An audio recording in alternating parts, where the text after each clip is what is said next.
What could you say differently? How could you present your brand differently?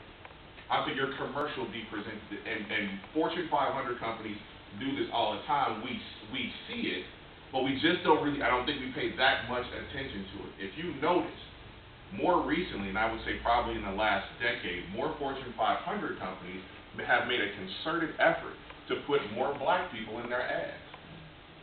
Because we make up a huge percentage of the spending population.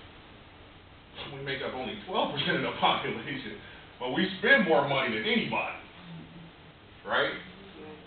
And we always, unfortunately, and this is going to be different. I have the faith that it's going to change.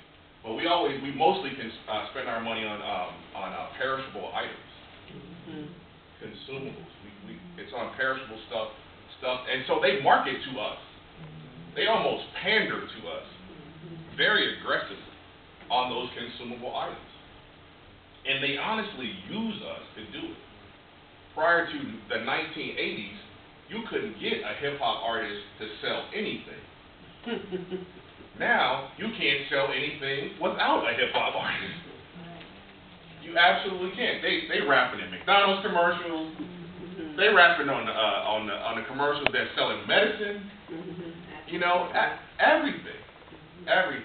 And so and here's what they've done. They've decided that in order to expand our demographic, we have to communicate differently. Now, I personally take offense to it. However, they're getting rich off of it. So then the question is, we don't necessarily have to adopt the practice. We can, however, adopt the principle.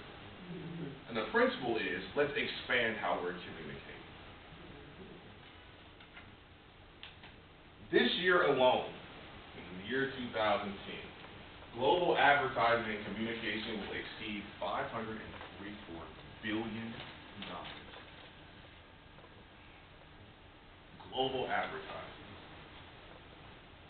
And advertising and effective communication actually extends itself to just about anything that has an image, a logo, and some kind of information that promotes a particular business. If you look around this room right now, you can identify several different products that have names, logos, and images that promote this water, whatever that is on the Triple Creek on the bag there, that promotes Triple Creek. What's on the back of these computers, HP, that promotes HP.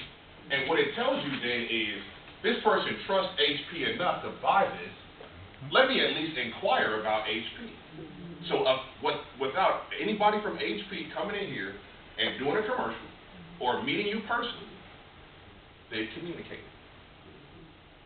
And they have a memorable brand. It is effective, it's simple, it's clean. So when you see that, you know that HP stands for computers. Hewlett Packard. You wouldn't confuse it with an HP that sold food. You wouldn't make that confusion because they've communicated that effectively. And it happens in every market, regardless of what it is that your exploit whatever road your exploit will venture down. It happens in every market. You will have competition in your market, whatever it is that you're doing. And the question is, are you, and it's not necessarily that you have to be better, but it does mean that the question should become, are you communicating effectively? To at least grab a hold of the market share that is due to you.